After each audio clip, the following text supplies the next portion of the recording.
This is just weird. I mean, I know you're going to wait until you're dead, but how do you know anyone can actually bring you back to life?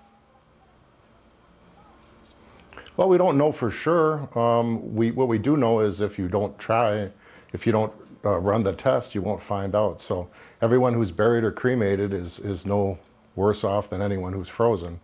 But we're at least taking the chance. And, you know, I love life and I love my family, so I think it's worth the opportunity to see if it'll work. Now, Dennis, there's a lot of money in their cryogenic hills. You run a business here. How much are you charging people to freeze themselves?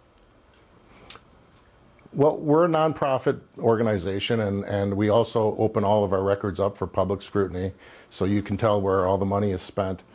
But you need to charge enough money to keep that person in storage indefinitely. So we charge just enough to put in an endowment. We invest that money, and then that's what pays for perpetual overhead, liquid nitrogen. So how much is it in total, and how much is it in total to do this per person, and how many people so far have paid up? Well, it's $28,000, and most people fund that through life insurance, so it's not entirely expensive if you look at it from that perspective. So far, signed up, we have about 2,500 people signed up. We've got 170 people already in suspension, and a little over 100 animals in suspension as well. When you say suspension, you mean they're in a fridge? A liquid nitrogen fridge. They're in liquid nitrogen. There's no mechanical machinery to break down. It's just like for lack of a better word, a giant thermos bottle. You see, my initial thought, Dennis, was that this was all completely nuts and just a money-making scam. But as you've said, you're a non-profit, so it's not for that reason. And clearly thousands of people have signed up.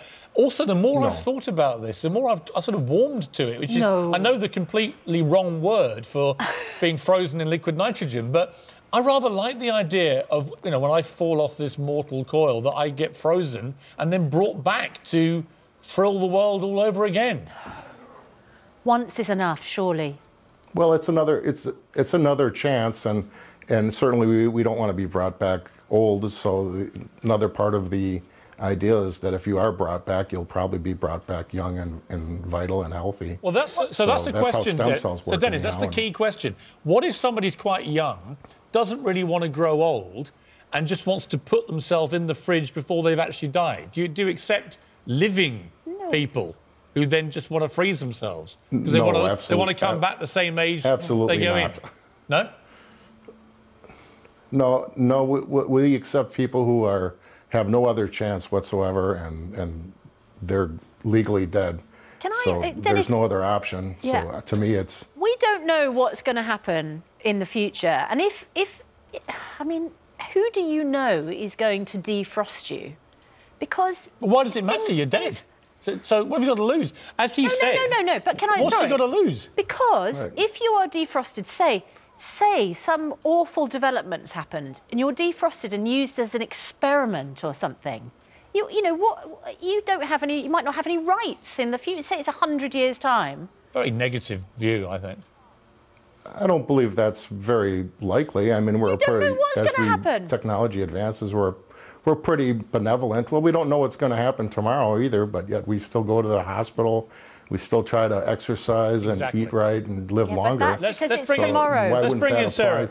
I want to bring in the doctor here. I mean, you've been frowning your way through this, but I sort of buy into what Dennis is saying. And I think it's crazy. What is there to lose? If you're already dead, then the only way this works, it doesn't really matter. You've paid your money.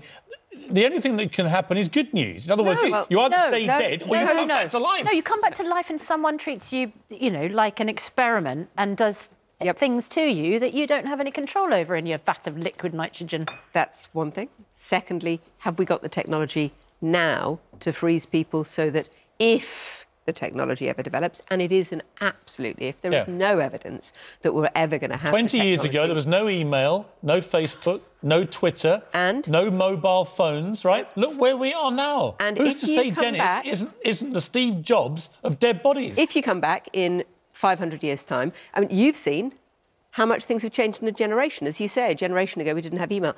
Ethically, if you came back, firstly, would you still have your memories, your thought process, everything else? There is absolutely no evidence at the moment that you do. There's no evidence that freezing somebody will allow their memories and their self, only the neuronal connections. But you're basing everything that you're saying on current medicine, science and understanding.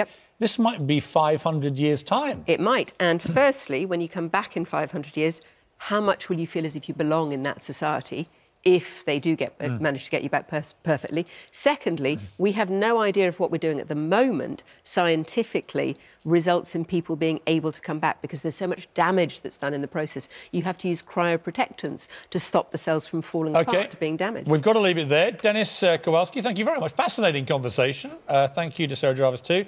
I mean, the only downside I see is apparently Simon Cowell wants to do this. That would not be a good idea. But I think so it's all right for you. I think some but not of for us, Simon Cowell. Yeah.